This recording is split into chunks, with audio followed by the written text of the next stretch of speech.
Hey, this is Malika of Evanston Live TV, and we have with us a special guest, the incumbent Second Ward Alderman Peter Braithwaite. Welcome, Alderman. Thank you. Thank you. Thank you. Thank you for having me. You all have to understand this is very special for me because Peter doesn't do interviews.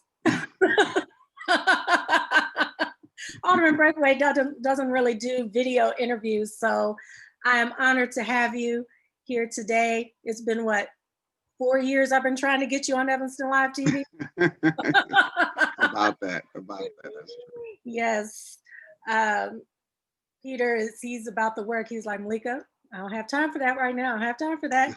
But the one thing I will say that I think a lot of people love about you, Peter, is people are always like, well, I want to know more of what he's done. What has he done for the Second Ward? What I Sure. have known of you is you've helped so many people on a personal level.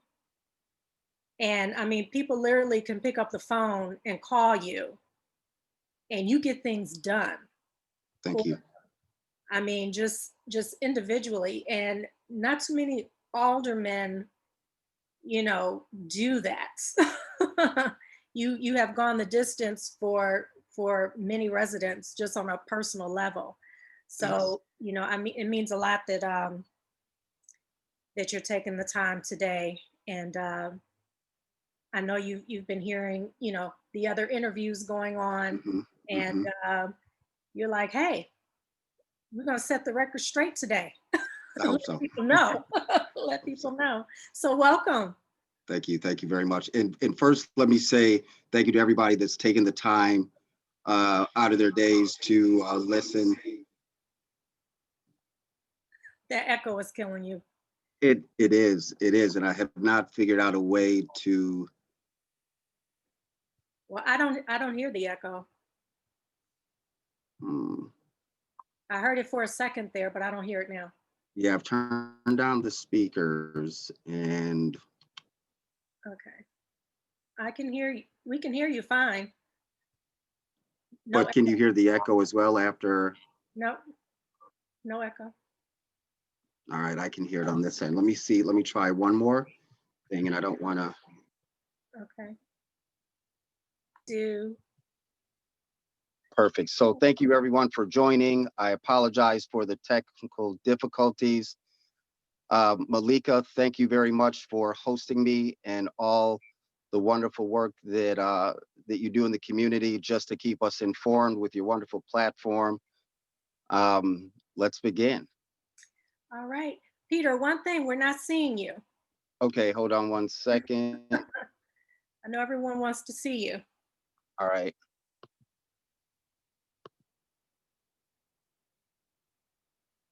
There you go.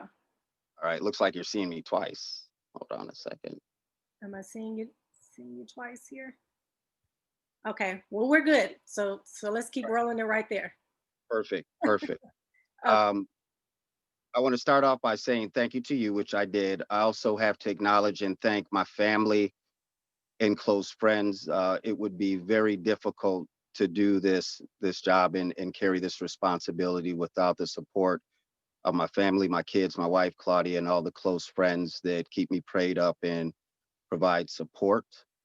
Um, I want to jump into the why real quick because I think that was a question that was asked. And so for you and all the listeners that hear me now and will listen later, motivated by this last election and hopefully everyone else, uh, just the last 4 years of the past administration has been really difficult. Backward policies, we've had civil unrest, attacks on immigration policies, extremely bad behavior, and most importantly, COVID-19 has impacted us. I really feel like now more than ever, it's time for us to all roll up our sleeves and play our part. I feel like I would be letting down the people that have supported me all these years to turn my back and not complete another term with the goals of definitely bringing back a sense of civility to the dialogue and how we communicate when it relates to city related issues. Um, Top of my priority, obviously, is going to be COVID-19.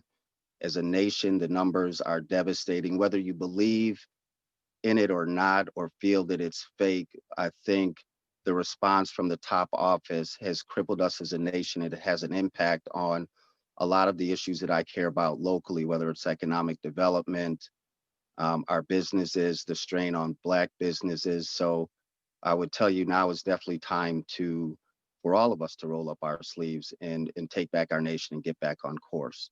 So I will answer whatever questions you may have to the best of my ability in the time that we have given.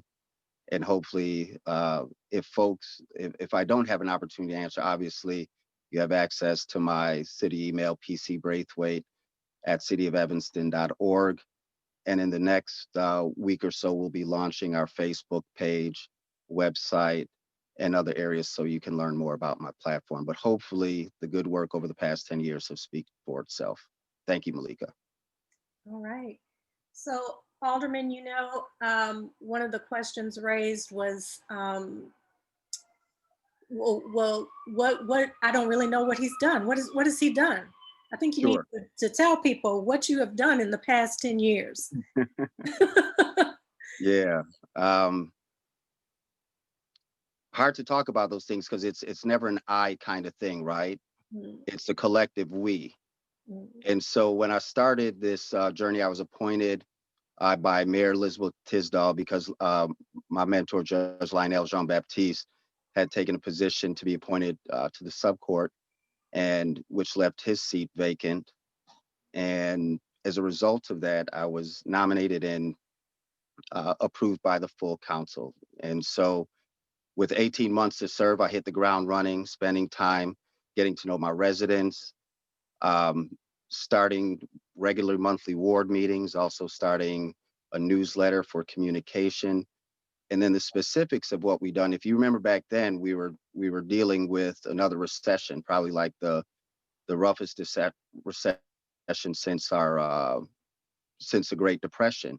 And so, on an economic development sense, we the assets of the second ward include two shopping centers, Evanston Plaza, Main Street Plaza, a large industrial footprint in West Evanston and part of downtown.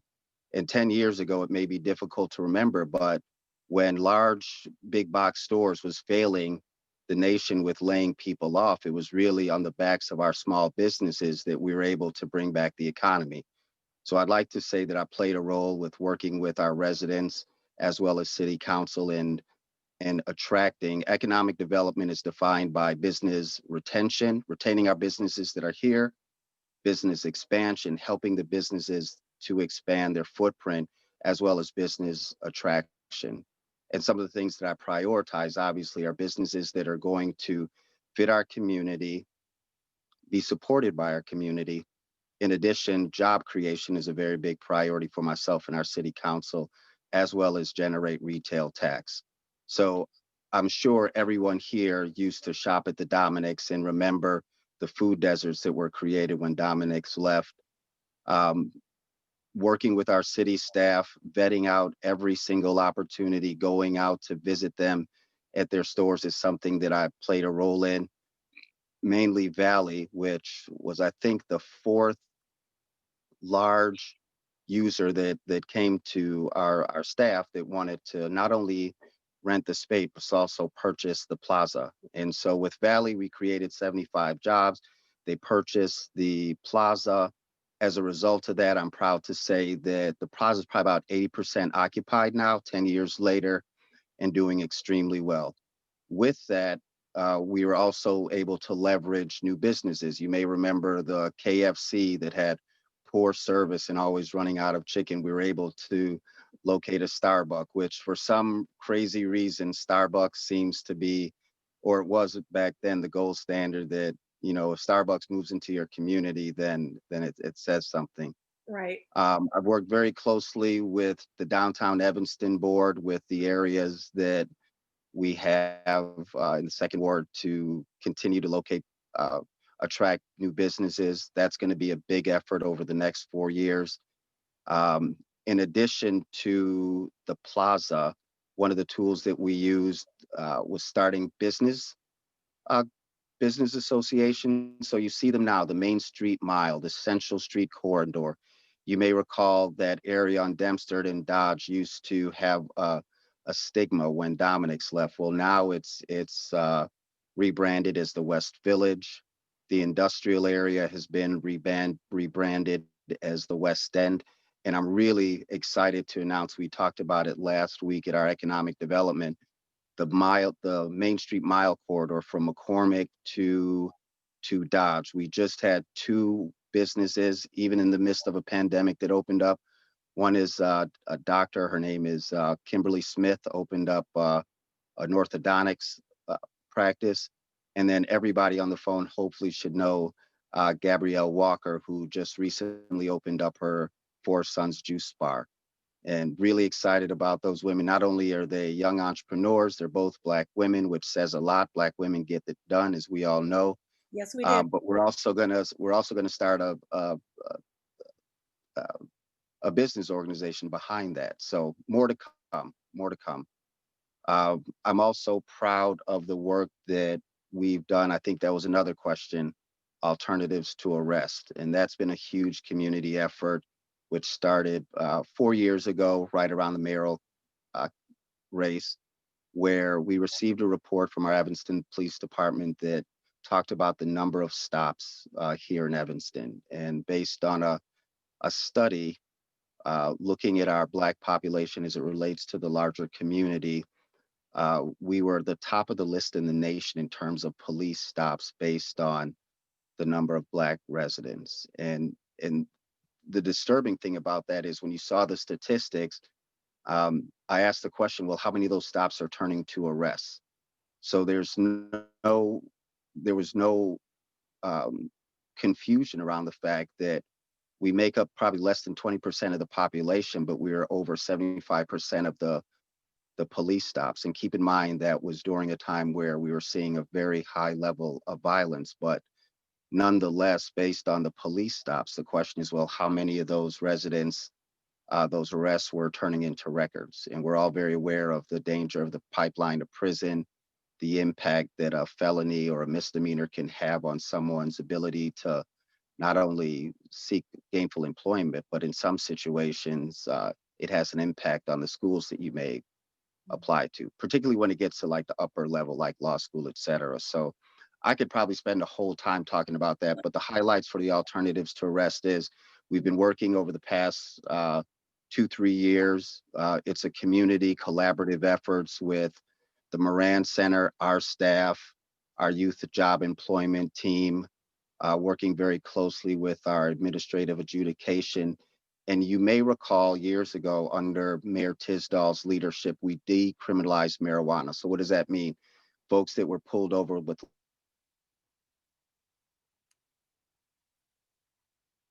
You paused, Peter. Peter, you paused.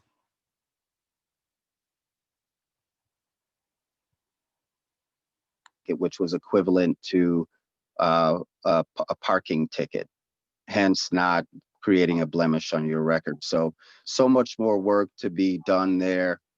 We're just now getting into the implementation phase of that. So I'm looking forward to by the end of the year, to be able to report out the statistics on the families that we were able to help. I want to give a lot of credit to our staff right now, Indira Johnson, Audrey Thompson, because we're just now getting into weeds and understanding what's taking place in those administrative hearings and figuring out how to make a better impact on our youth lives. Sorry for being so long-winded. I feel like there's a lot to talk Well, about. 10 years, 10 years, that's quite a bit. So Hmm. we love that it's new businesses open, especially women of color doing their thing, Black women. Yeah, What about the businesses? We had talked about COVID-19 being your priority right now. Most definitely, we're in an urgent sure. state. Sure. So the businesses that have been open and really struggling right now, what's being done to keep them alive during this time period? Right, right. And so not enough. We can always do more. Clearly, there have been support from the government in terms of PPE. We also have worked very closely with the chamber to provide the necessary safety supplies that they need to keep themselves open. More importantly, through our Community Economic Development Fund, we've been able to do micro grants, and which means 2,500 uh, is barely scratching the surface, but we're able to provide those type of dollars for gap funding. I think particularly for our restaurants, and this isn't something that I can take credit for, but it is something extremely proud of, is the fact that our non-for-profit community has really supported our restaurants in a huge way. Mhm. And a lot of those efforts are driven by our residents. And so whether it's connections for the homeless that over the past several months have spent approximately $400,000 to our local restaurants, through the support of Evanston Community Foundation, we've had residents who live in the second ward who operate in the fifth ward. C&W in Dona worked very closely, for example, with the Jerk Pit and other restaurants. So Uh, Peter, you went mute. the list goes. Sorry, there was a call coming in. Okay. I can promise you that over the next 4 years, there's going to be a very strong commitment to spending local, Mhm. and particularly our homegrown businesses. Okay. And like, I think the nonprofit organization, especially like Evanston Community Foundation, did a great job in terms of making sure our seniors were fed, and so many people, Yes, hardworking people who have found themselves now in uncertainty or unemployed, are finding themselves now in the food drive, the food bank lines, which, yes, you know, is very difficult for people, especially you've worked so hard all your life. That's the last place you sure, expected yourself to be. Um, so what are the plans to help? So the seniors were definitely taken care of during that first wave. So now we have yes, the second wave. And so, regular people who, they're not seniors, but they have worked and now they're unemployed or they're just laid off temporarily until hmm COVID gets better. They're struggling to pay mortgage, they're struggling to pay their rent, they're sure, they're struggling. So food has been taken care of. So everybody knows where hmm they can get food. So how can what is the plan to help during the second wave? Because people are hanging on sure, by a thread just from the first wave. yeah. Yeah. No, no, good question. So I think there are a number of different approaches that or remedies that we can look forward to. So the first thing is we want to hope that on the federal level that they pass another stimulus. I think that's going to be very important. The other thing is obviously with the mortgage crisis, similar to what we saw in the Great Recession, banks now are working very closely with the individual borrowers to either refinance the debt, put it on the back end of the loan. So there are a ton of programs that are out there. So it's really for the individual homeowners that find themselves in that situations to be aggressive and reach out to their banks for relief. And if they're not getting the cooperation, their organizations like open communities and others that can provide that assistance and advocacy to assist. And definitely, there's someone out there that is having issues with dealing directly with their bank, please feel free to reach out to me and I'll get them connected to the appropriate staff. Um, you mentioned people in need, whether it's a senior. And I hope that everyone on this phone is familiar, Malika, with our general assistance program. Whenever I hear someone talking about people, I always want to know, like, who are they? So that's my challenge. Like, when you say people, tell me who they are so we can get them assistance. General assistance can be accessed by dialing 311 and connecting you to the appropriate staff person.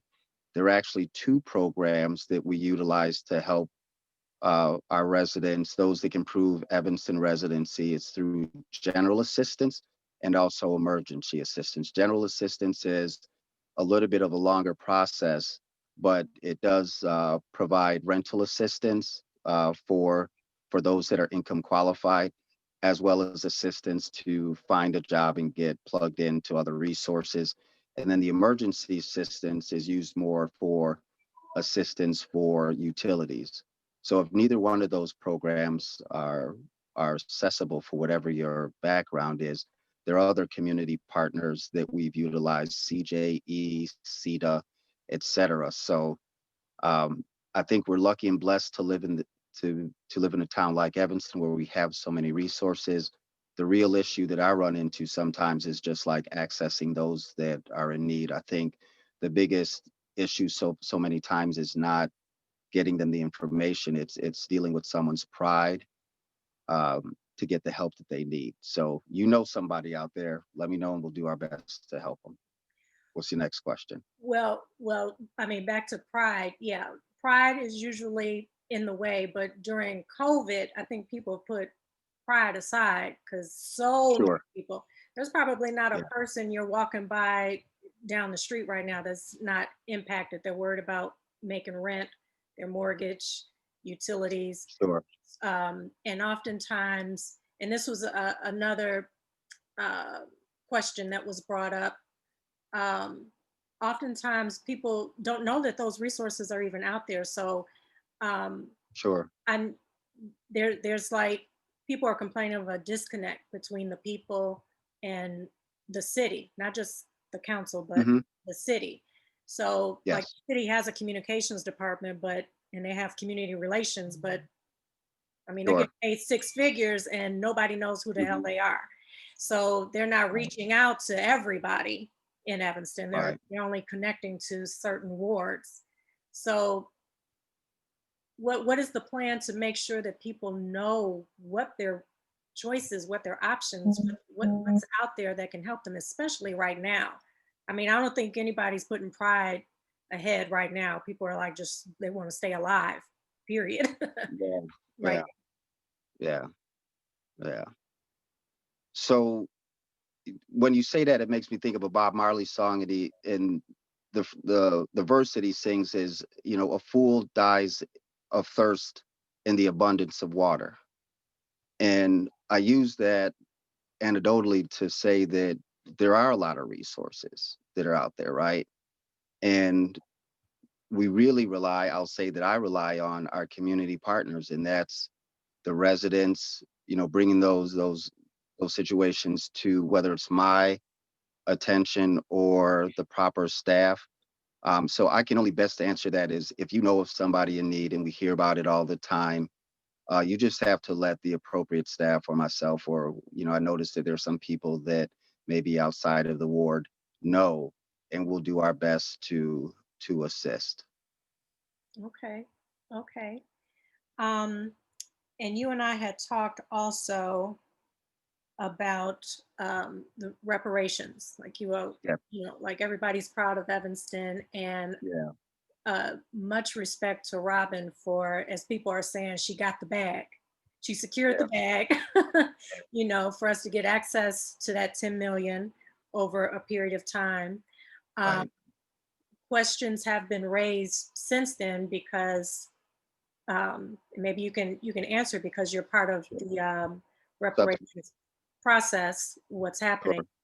um, is that when it first started, it was all about repair, and there was possibility of people getting a check, possibility of building some developments for the Black Mhm. community to utilize.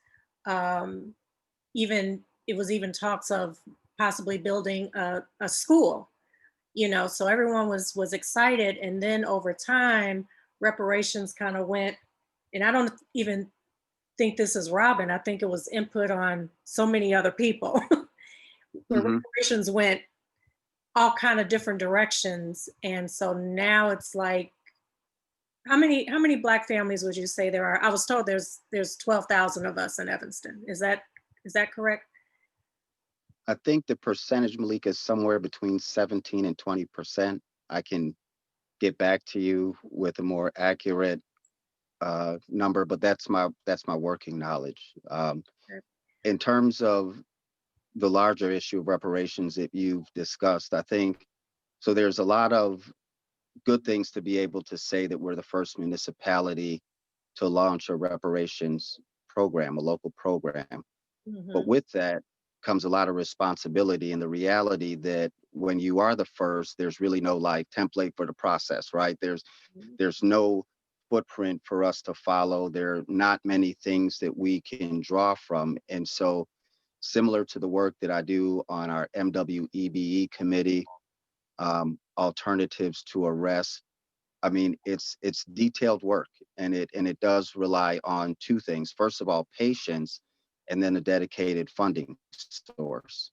So everyone on the call should know, and if you don't, let me inform you that we're getting our money to fund that program from the recreational marijuana, right?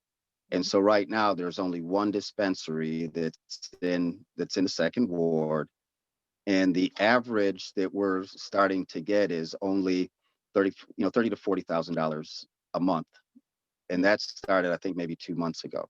Mhm. So think about that. That's $35,000 a month, and we still have to raise up to 10,000. So what I'm looking for to, and hopefully many others, is, and this is going to have to come from the state. We have a ton of people that I personally know of that have submitted for um, recreational licenses, excuse me, for the dispensary licenses. We Mhm. have a number of people that I know that are also submitted for craft grow. So until we like start to see that income coming in, everything that we do has to be measured based on community meetings. Malika, how the housing was identified as the number one concern that we need to address. And what we've done is we've outlined three other areas. So there's housing. You talked about the rebuilding of a central core school that's being driven by Henry Wilkins, and there's also economic development. So all those things, in order to come to fruition, we need funds. So that's going to mean more dispensaries opening up that hopefully will accelerate the revenue. In Mhm. addition to that, we're also seeking new sources of income. So um, I met just this past weekend with the new owners of the dispensary, and we're looking at ways to partner with them to be very product specific. Mhm. They're looking at, and this is all in the work. So please understand that we have not vetted it with staff, but I'm trying to make a point that in order to really meet the needs of our town, we need to expand the way that money is coming in that can be spent. And so we're looking to partner with, in addition to that, the Evanston Community Foundation and raise private funds. And the nice thing about partnering with the Evanston Community Foundation is people who donate, that is tax deductible. And more importantly, it allows for some freedom on how to allocate their dollars. Um, I'll tell you this, there's so many different thoughts on the topic of reparations when you immediately think it's that check that we are owed. And although I support that, the public dollars that are going to be administered in the beginning is going to be very measured and have to be qualified. So I hope as we continue to grow the fund that we will find different ways to make our Black community whole. But for right now, it's we're just in the beginning stages with more to come. Well, when those first checks go out, because it's only going to be a handful of Black families that are going to get that first round, right? So, and they have to go, and the check is going to go straight to Correct. the bank. That's what I understood from the last reparations. It's going to go the last reparations meeting. That money is going straight to the bank. So the bank that's going to pre-qualify and pre-approve um, certain families that can Right. prove Right. redlining discrimination from 1919 to 1969. So, You've uh, been studying, yeah. so, so we know the banks are definitely going to get their dough. They're going to get paid. But I think the question from everyone is, I won't say everyone, those people that you want to know who they are, the Sure. people out there, they want to know, Sure. Sure. well, how Sure. is it that the banks are about to profit, but majority of the Black families in Evanston probably aren't going to qualify? One, because they didn't have property between 1919 and 1969 they may have moved here in 1975. Sure. May not have kept documentation and that they were redlined. There's so many Right. things. So Yeah. it kind of makes you think, well, that's going back to systemic racism because the banks are going to profit and the rest of us are in Evanston are going to be kind of ass out.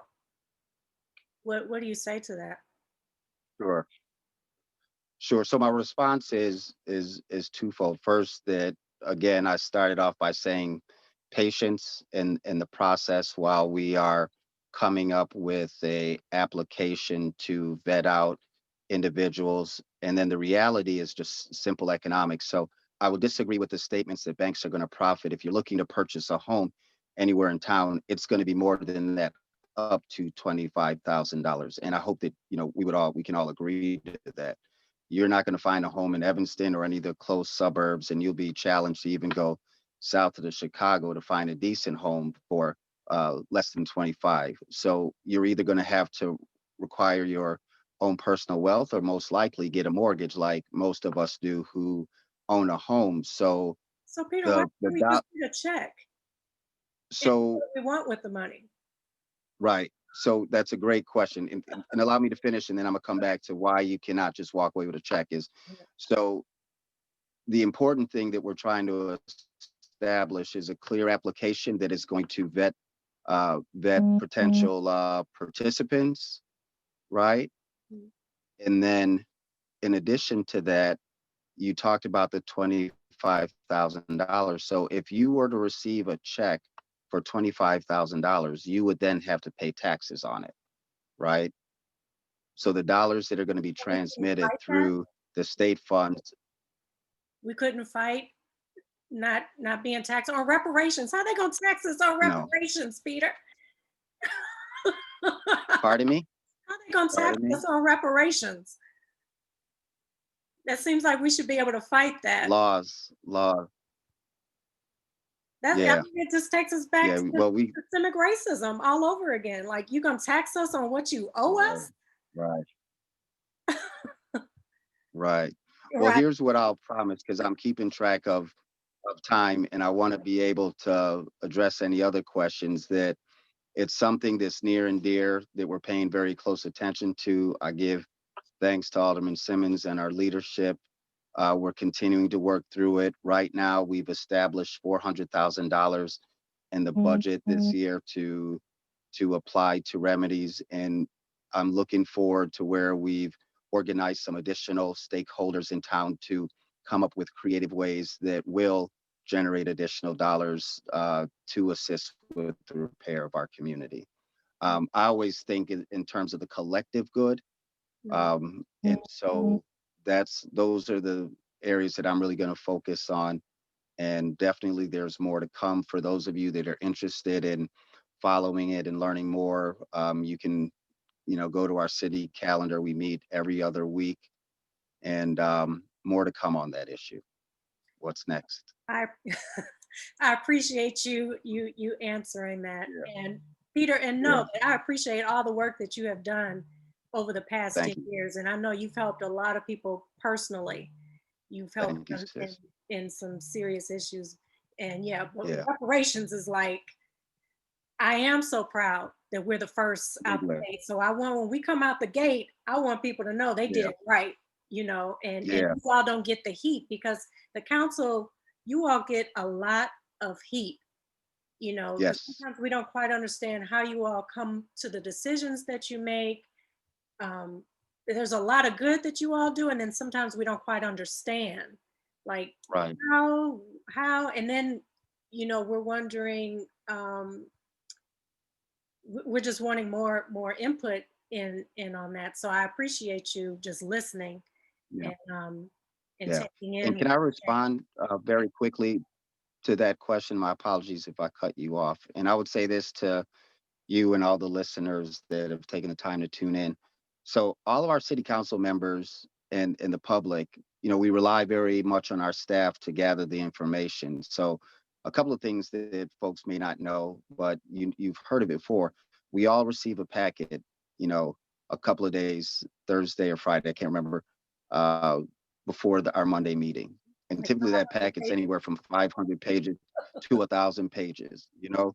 So when somebody tells me like we're doing things in the dark and it isn't transparent, I'm gonna call BS, because I'm just like, look, the information that I use to make my decision, the information that my colleagues use to make our decision is the exact same information that's published every other week. And it's dense reading, it takes time, but all the information is there. So I always like challenge people when you tell me that they said what they heard.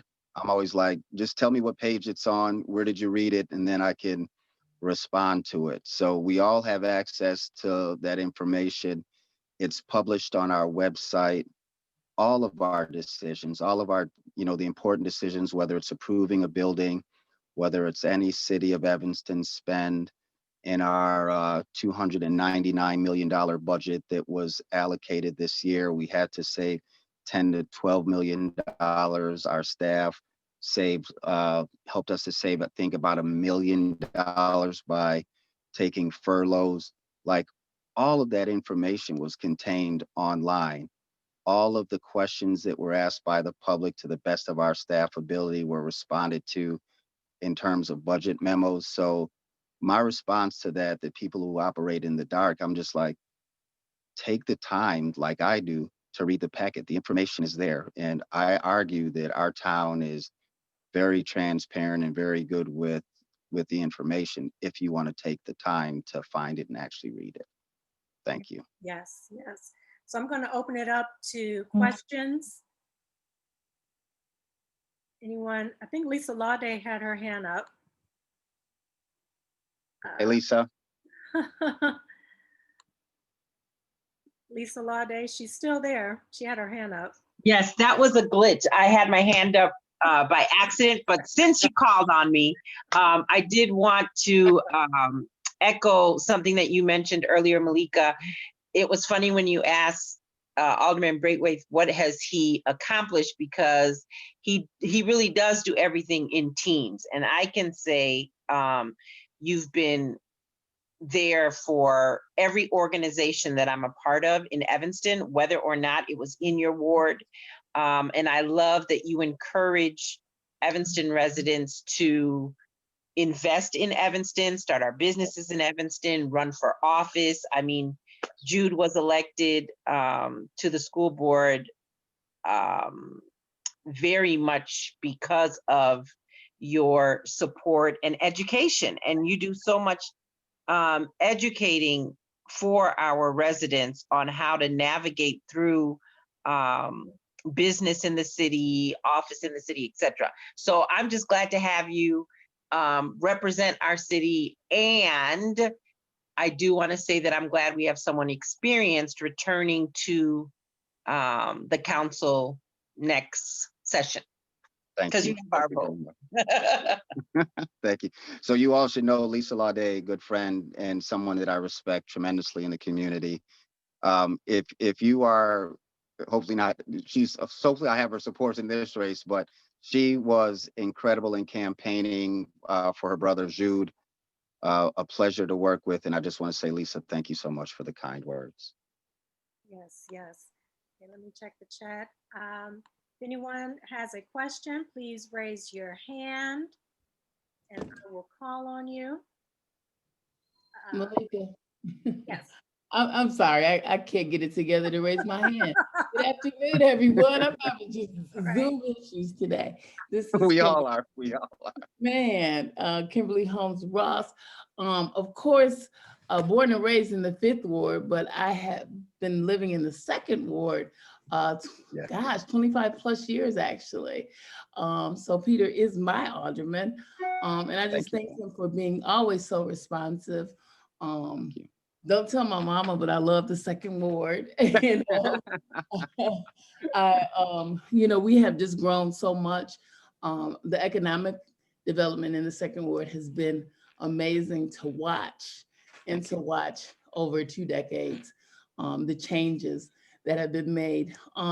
So Peter, I just want to ask you, what do you think your biggest challenges or the city's biggest challenges are coming up?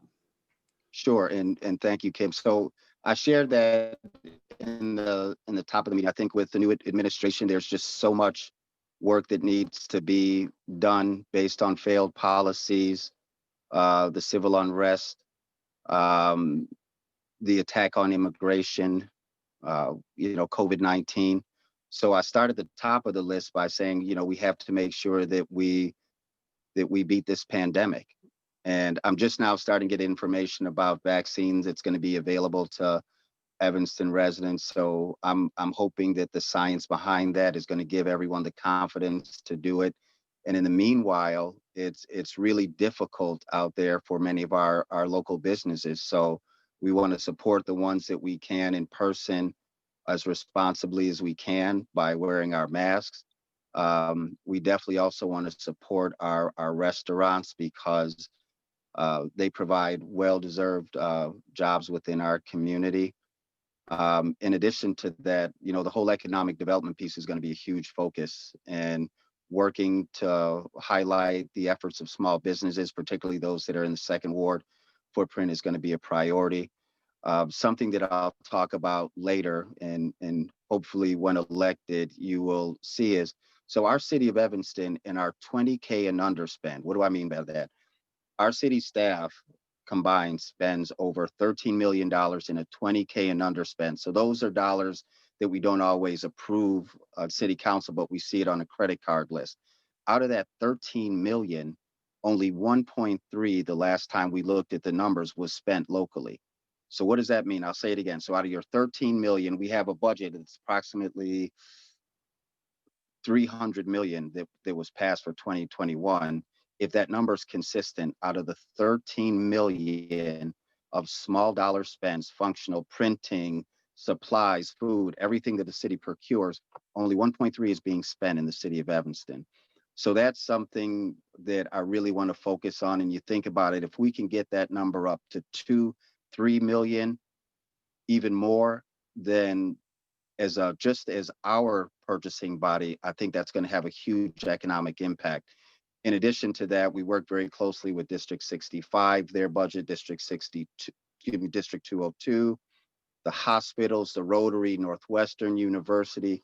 So they're all also a big part of that equation. And that's something that I'm going to really pay very close attention to with the various committees that I serve on, as well as the business groups that are here to increase that local spend. And I know for a fact, the additional retail dollars that we lost during COVID-19 with a vaccine in place and some really good policies and change in behavior is really going to make a difference in the future of our city, as well it becomes a model for other towns to follow. So thank you very much for Kim. And if I could say one thing about these two women who and I humbly accept the praise, they're also super critical. So if I step out of line, if there's something that I miss, they're going to pick up the phone and let me know. And I call that a true friend, somebody who doesn't speak through social media, but actually takes the time to pick up the phone and let me know where we can do better, whether it's as a council or me as an individual. So thank you both very much.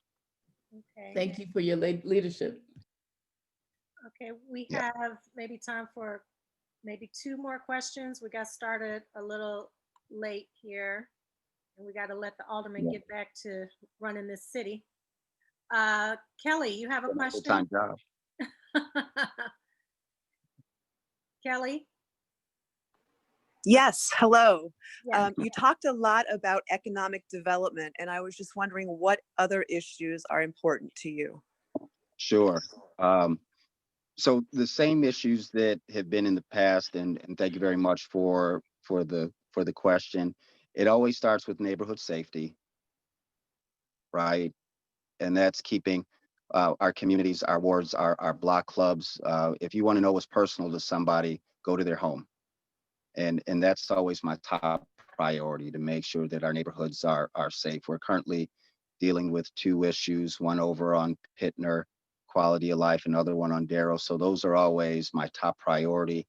I also care very much, and Malika, you mentioned this at the top of the meeting, I pay very close attention to our most vulnerable residents. That's our seniors and our youth. And if you're looking for ways to impact them, you got to have money. And that, again, comes back to economic development and the retail dollars and the tax revenue that they pay.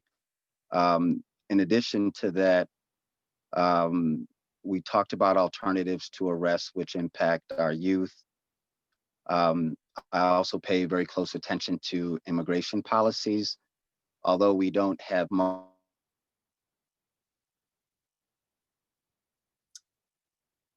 Peter, you're frozen. much local influence. We're very close with our state legislator, Robin Gable, Jennifer Gonzalez, our not-for-profit communities to make sure that to those families, and as least those are things that we pay very close attention. Okay, Peter, your reception is going in and out. Okay, I think we lost Peter. Peter, we need you to call back in. Perfect, thank you. Wasn't sure what happened there. So I think I was just in the middle of sharing the things that are near and dear to my heart. Talked about the youth, talked a little bit about seniors, neighborhood safety. Affordable housing is also a big issue that I pay very close attention to on our city council. What else? Our MWEBE, which goes back to the business community. Am I missing anything? No, I'm glad you brought up affordable housing because Sure.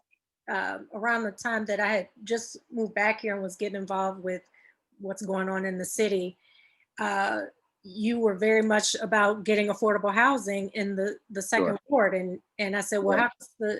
I'm hearing a lot of pushback. And one was from your opponent. Sure. Pushback on affordable housing Yeah. In the second ward, well, being in her particular neighborhood. Yeah. But she explained it in the interview where she was with it. So how are you dealing with that with people just pushing back so hard on it, but yet at the same time, they're complaining that people can't afford to stay here? Yeah. It's balanced, Malika. I think it's important to recognize that everybody has a voice, particularly neighbors when they feel that they're most impacted. So I respect that and I listen. And the challenge for me and my other peers where it happens in other places in town, you want to pay attention to that. I definitely don't want to ignore it or sweep it around.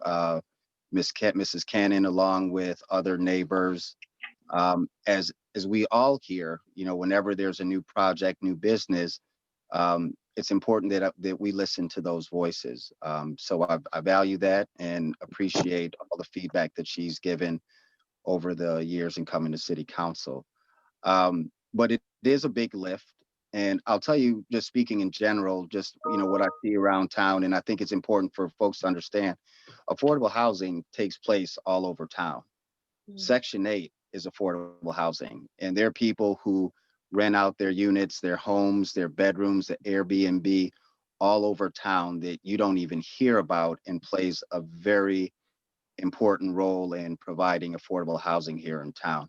Now, the larger developments is a much longer story. So I'm gonna try my best to just truncate and help people to understand that we don't always have a option of where the projects takes place. So the city of Evanston doesn't own any affordable housing projects. We really rely on developers, whether it's through our affordable housing ordinance or non-for-profit organization similar to the one that just passed this week, which I'm really excited about. It's right across the street from the ward. It's on the corner of Church and Darrow in the 5th Ward.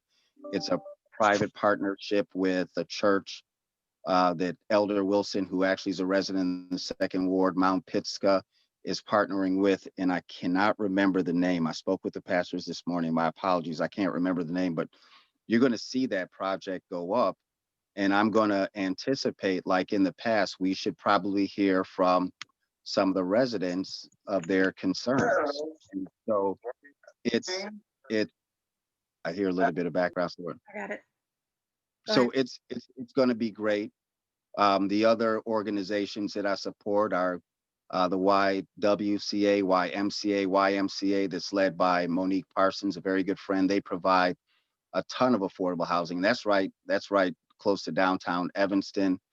The YWCA that also provides housing for women. It's a big deal because it's a value that everybody holds great, but when it comes to putting it in their backyard, it's just part of it. So I accept that challenge as I do anything else, and just do our best. And I do want to say something to that point for anyone who may have listened. With anything that we do, we always have like several conversations. I think for that particular development, we literally had 7 meetings within the community, 3 that were at the Erie Center, and then a few others around town. And one, we actually had an open house at the site for neighbors to come in and see the actual facility before the residents moved in. So um, with any project, there are going to be issues to work out, no different than any other resident. And I'm glad that the project is there. I'm glad that we're able to provide housing that those who need it, and looking for more projects for sure. Okay, and Peter, I want to respect everybody's time, your time. Sure. When is the next second ward meeting? Thank you. So we meet uh, the second Thursday of each month. Traditionally, the only months that we take off typically around June and July, or July, August, just because most people vacation. This upcoming meeting is going to be this Thursday, 7. We will do a goal setting as we typically do, which is my opportunity to listen to my residents and hear what issues are important to them, issues that they want me to address over the upcoming year. We'll have our city manager, Erica Storley, who will be sharing longer or larger long-term visions that I'm excited to work on over the next term. In addition to that, we'll have Audrey Thompson with our youth and young adult program, the new manager. She will be there to share updates in terms of this past year. As well, she manages resources with our seniors. So when you talk about one of my key topics, it's working for our seniors and working for our youth. She'll be there to share additional resources, and we'll just be there to listen. So more to come on the campaign. The website will be launching next couple of weeks. We'll be launching a Facebook page just for those that I have not had an opportunity to meet in the second ward. But again, I just want to thank you so much, Malika, for opening the door, for hosting me in such a gracious way. And thank you for all the folks that took time out of their schedules to listen. I'm here to serve. I'm ready to do it. And have a wonderful afternoon. Let you get back to your day. All right, thank you so much, Alderman Braithwaite. Thank you. to everyone who joined us today, and get active, get involved. Yes. If you have some thoughts, some questions, the city manager will be right there. Peter Braithwaite will be right there. So get involved, find out exactly what's going on. We've often found, especially in our community, is we tend to be late in knowing what's happening, and then we're upset. True. But by then it's too late to do anything about it. So Yeah.